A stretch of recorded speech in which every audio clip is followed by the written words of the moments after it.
بیٹا تم پکا ارادہ تو کرو، خدا تمہیں خود ہی لے جائے گا، شاید وہاں جا کر تمہاری قسمت بدل جائے اور اس گداگری سے جیسے پیشے سے تمہاری جان چھوٹ جائے۔ بزرگ وہاں سے چلا گیا۔ بزرگ کے جانے کے بعد ہارون پریشان ہو گیا اور یہ سوچنے لگا یہ بزرگ کون تھا اور کہاں سے آیا تھا، اور ضرور تبریز جانے کے پیچھے کوئی نہ کوئی راز ہے اور اسی لیے اسے بار بار تبریز جانے کا خواب آتا رہتا ہے۔ شام کو وہ جب گھر پہنچا تو اس نے اپنی بیوی سے اس بزرگ کے بارے میں کوئی ذکر نہ کیا، کیونکہ اسے پتا تھا کہ ایسا کرنے کا کوئی فائدہ نہیں۔ اس کی بیوی الٹا اسے کاٹنے کو دوڑے گی اور 100 طرح کی باتیں کرے گی۔ دن یوں ہی گزرتے گئے اور اسے وہی خواب آتا رہا۔ ایک دن جب وہ بازار کے چوراہے پر بیٹھا تھا، آنے جانے والے لوگوں سے بھیک کا سوال کر رہا تھا، تو اس کے سامنے ایک اجنبی شخص گزرا۔ ہارون نے اس کے سامنے ہاتھ پھیلایا، جس پر وہ شخص کہنے لگا معاف کرنا، میں ایک اداکار، میرے پاس عراقی دینار نہیں ہے، میں تو خود ایک مسافر ہوں۔ جس پر ہارون نے اپنا ہاتھ پیچھے کر لیا اور ہارون نے اسے سوال کیا، اے مسافر تم کہاں سے آئے ہو؟ جس پر اس مسافر نے جواب دیا، میں ایران کے شہر تبریز سے آیا ہوں۔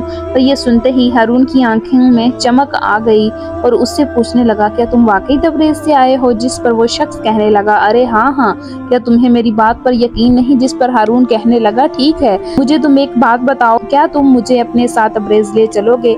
میں تمہارے ساتھ چلنا چاہتا ہوں، تم بس مجھے تبریز لے چلو۔ جس پر مسافر نے حیرانی سے ہارون کی طرف دیکھا اور ہارون سے کہنے لگا تم اس حالت میں تبریز جاؤ گے؟ تمہاری تو ٹانگ بھی ٹوٹی ہوئی ہے۔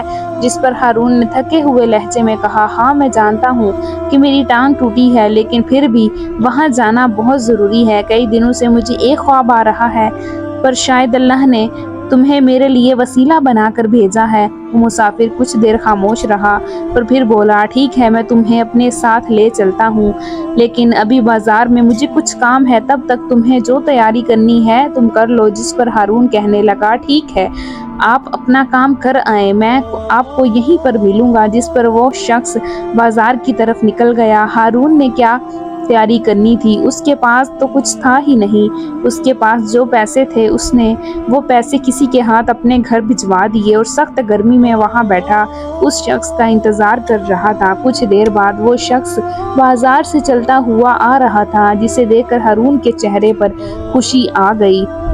وہ شخص ہارون کو دیکھ کر کہنے لگا اس بازار سے ایک قافلہ تبریز کی طرف روانہ ہو رہا ہے، تم گھوڑے پر سوار ہو جانا۔ ہارون نے اس کا شکریہ ادا کیا، پھر دو لوگوں نے پکڑ کر اسے ایک گھوڑے پر سوار کیا اور وہ تبریز کی طرف چل پڑے۔ کچھ دنوں کے سفر کے بعد وہ تبریز جا پہنچے۔ تبریز کے بازار میں پہنچ کر انہوں نے ہارون کو ایک بازار میں بٹھا دیا۔ ہارون نے ان کا شکریہ ادا کیا اور وہیں پر بیٹھ کر بھیک مانگنے لگا۔ ہارون کے لیے ہر لمحہ ایک نئی آزمائش تھی، اس کی درد کرتی ہوئی ٹانگ، اجنبی راستے، زبان کی رکاوٹ، لیکن اس کے دل میں ایک ہی یقین تھا کہ تبریز میں ہی اس کی قسمت کا راز چھپا ہے۔ اس نے اپنی لاٹھی ایک طرف رکھی اور دیوار کے ساتھ ٹیک لگا کر بیٹھ گیا۔ ہارون تھکن سے چور تھا، اس کا سوال کرنے کا حوصلہ بھی نہیں تھا، مگر پیٹ کی بھوک سب کچھ کرنے پر مجبور تھی۔ اس نے ایک دو راہگیروں سے کچھ مانگا، لیکن اسے کسی نے اس پر توجہ نہ دی۔ پھر اچانک ایک سخت آواز آئی، تم یہاں کے رہائشی نہیں لگ رہے، تم نہیں جانتے کہ بازار میں بھیک مانگنا جرم ہے، چلو چکتوال کے پاس۔ دو سپاہی ہارون کو پکڑ کر شہر کے قاضی کے پاس لے گئے۔ قاضی ایک باوقار، سنجیدہ اور عقل مند شخص تھا۔ قاضی نے اسے غور سے دیکھا اور اسے پوچھا کہ تم کہاں سے آئے ہو؟ جس پر ہارون نے اسے بتایا کہ وہ بغداد سے آیا ہے۔ قاضی نے اس سے پوچھا کہ تم تبریز کیوں آئے ہو؟ جس پر ہارون نے نظریں جھکائیں اور عاجزی سے کہنے لگا مجھے ایک خواب آیا تھا، اور یہ خواب مجھے کئی بار آیا ہے، جس میں ایک اجنبی آواز مجھے یہ کہتی ہے کہ اللہ کے بندے تبریز جاؤ، یہی آواز مجھے تبریز کھینچ لائی ہے۔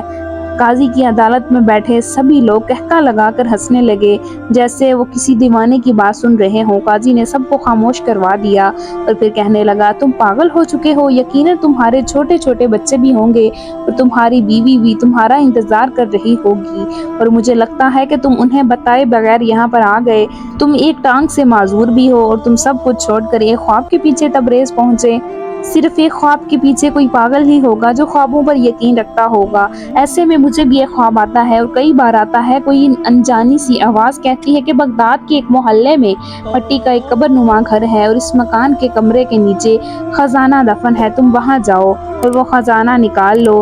میں تمہاری طرح بے وقوف نہیں کہ اپنی بھری ہوئی عدالت چھوڑ کر بغداد چلا جاؤں، وہاں جا کر قبر نما مکان ڈھونڈتا پھروں۔ یہ سننا تھا کہ ہارون کے جسم میں بجلی سی دوڑ گئی، اس کی آنکھیں حیرت سے پھیل گئیں، اس کا دل دھڑکنے لگا۔ وہ دل ہی دل میں سوچنے لگا کہ یہ تو میرا ہی گھر ہے، لیکن وہ خاموش رہا۔ قاضی نے سخت لہجے میں کہا، دیکھو تم معذور ہو، اس لیے میں تمہیں سزا نہیں دینا چاہتا، تمہیں واپس جانے کا کرایہ دے دیتا ہوں، تم کچھ ریال لو اور آج ہی کسی قافلے کے ساتھ واپس بغداد چلے جاؤ۔ اگر دوبارہ تم بازار میں بھیک مانگتے ہوئے نظر آئے تو قید میں ڈال دیے جاؤ گے۔ ہارون نے نہ سر ہلایا اور نہ ہی کوئی جواب دیا۔ ہارون نے قاضی کا شکریہ ادا کیا اور ریال لے کر شہر سے باہر کی طرف چلنے والے راستے کی طرف نکل پڑا۔ اس راستے سے ایک قافلہ بغداد کی طرف جا رہا تھا۔ ہارون نے قافلے کے سردار سے کہا کہ وہ اسے بغداد چھوڑ دے، جس پر سردار کہنے لگا، ہاں ٹھیک ہے، میں تمہیں بغداد چھوڑ دوں گا اگر تمہارے پاس پیسے ہوں۔ ہارون نے اس کی طرف ریال بڑھائے، جسے دیکھ کر وہ مسکرایا اور ہارون سے کہنے لگا، ٹھیک ہے، تم اس گھوڑے پر سوار ہو جاؤ۔ اس کے دل میں چمکتا ہوا ایک یقین تھا۔ وہ دل میں سوچنے لگا، کیا واقعی اس کی قسمت تبریز سے جڑی تھی؟ کیا واقعی اس کے گھر کے نیچے خزانہ دفن ہے؟ کافی دنوں کے بعد وہ بغداد پہنچا۔ جیسے ہی وہ اپنی گلی میں پہنچا تو اس کی بیوی اپنے دروازے پر بیٹھی تھی۔ اس نے ہارون کو دیکھا تو اس کی آنکھوں سے آنسو بہہ نکلے، لیکن اس کے ہونٹوں پر ابھی بھی شکوے باقی تھے۔ تم ہمیں چھوڑ کر کہاں چلے گئے تھے؟ اب کیوں واپس آئے ہو؟ تم جہاں گئے تھے تمہیں وہی مر جانا چاہیے تھا۔ ہارون نے اپنی لاٹھی ایک طرف رکھی اور خاموشی سے گھر میں داخل ہو گیا۔ اس نے اپنی بیوی کی کسی بات کا کوئی جواب نہ دیا اور ایک کمرے میں داخل ہو گیا۔ کمرے کے ایک کونے میں فرش کی مٹی جہاں پر کترے نرم تھے وہ وہیں پر رک گیا۔ اس کی سانسیں تیز ہو گئیں، اس کے ہاتھ پیر کانپنے لگے۔ اس نے اپنے کپڑوں کی گٹھری سے ایک چھوٹا سا رشہ نکالا اور اسے تبریز سے واپسی پر کسی نے بھیک میں دیا تھا۔ رات کا وہ وقت تھا، وہ سب سو چکے تھے۔ پھر ہارون نے آہستہ آہستہ مٹی کھودنا شروع کر دی۔ ہر ضرب کے ساتھ اس کا دل زور زور سے دھڑک رہا تھا، جیسے زمین کے اندر سے کوئی صدا دے رہا ہو۔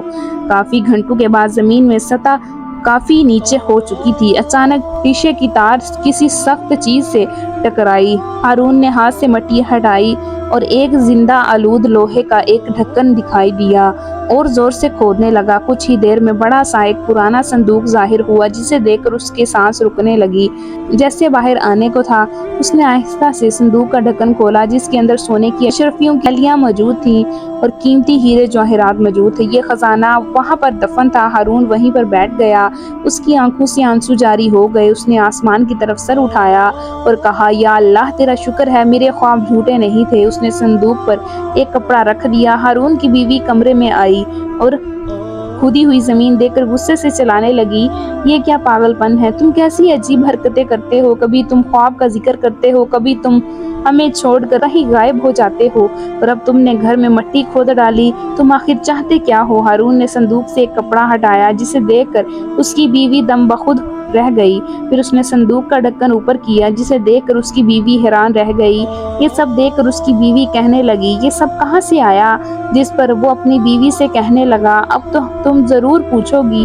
پھر ہارون نے اپنی بیوی کو بتایا کہ یہ سب اس کے خوابوں کا نتیجہ ہے۔ اس کے تبریز کا خواب سچ ثابت ہوا۔ پھر ہارون نے سارا قصہ اپنی بیوی کو سنایا، جسے سن کر ہارون کی بیوی بہت شرمندہ ہوئی اور اس نے ہارون سے معافی بھی مانگی۔ کچھ ہی دنوں میں ہارون کے حالات بدلنے لگے۔ اس نے مٹی کا گھر گروا کر اینٹوں کا ایک خوبصورت مکان بنوایا۔ دروازوں پر قیمتی پردے، صحن میں فوارہ اور بیوی کے ہاتھوں میں قیمتی کنگن آ گئے۔ ان کے گھر میں ہر آسائش موجود تھی۔ اب وہی محلہ جو ہارون کو قبر نما مکان والا فقیر کہہ کر اس کا مذاق اڑایا کرتے تھے، اب اس سے عزت سے سلام کرنے لگے۔ ہارون نے خزانے سے نہ صرف اپنے حالات بدلے، بلکہ اس نے بہت سے غریبوں کی مدد بھی کی، اور بہت سے ایسے غریب جن کے گھر میں 2 وقت چولہا نہیں چلتا تھا، ان کے گھر پر بھی کھانا اور راشن دینے لگا۔ پیارے ناظرین، اس کہانی سے ہمیں یہ سبق ملتا ہے کہ کبھی کبھار انسان کے خواب بھی سچے ہوتے ہیں جنہیں نظر انداز نہیں کرنا چاہیے۔ انسان پر مشکلات وقتی ہوتی ہیں لیکن ان پر صبر کرنے والا انسان کامیاب ہو جاتا ہے۔ ہارون کا خواب کے ذریعے جو خزانہ ملا دراصل نیکی، صبر اور سچائی کا صلہ تھا۔ اس نے بہت صبر کیا اور کبھی مایوس نہیں ہوا۔ اس نے اللہ پر یقین رکھا اور اسی یقین کی بدولت اس کے حالات بدل گئے اور اس کے خواب سچے ہو گئے۔ پیارے ناظرین، امید کرتی ہوں کہ آج کی ویڈیو آپ کو پسند آئی ہوگی۔ ویڈیو اچھی لگی ہو تو کمنٹس میں اپنی رائے کا اظہار ضرور کیجیے گا۔ ہمارے چینل کو سبسکرائب کر دیجیے گا۔ ویڈیو دیکھنے کا بہت بہت شکریہ۔